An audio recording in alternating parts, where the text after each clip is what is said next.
Ito guys, tingnan mo, naka-7 ito. Yan, naka-7 ko, ma'am. Yan. Nadis yung buto, yan gagawin natin ngayon.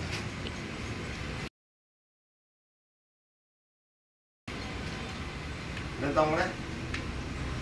Ha?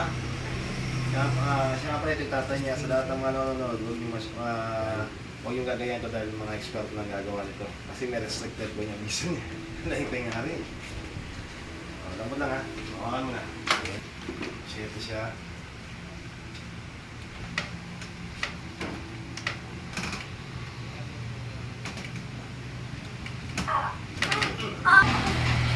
Ayan guys. Ayan, diretso na. Segundo lang guys. 5 seconds lang. Kaya na po ma'am. O, tuwid mo yun para. Yan, diretso na. O. Katang gulot ko. Sige, complete. Guys, nakasting ko na. Nalagyan ko na ng brace para yung hindi lumis kasi kapabalik lang niya. Itaas mo yan. Itaas mo sagad. Ganyan mo, harap ka doon. Smile.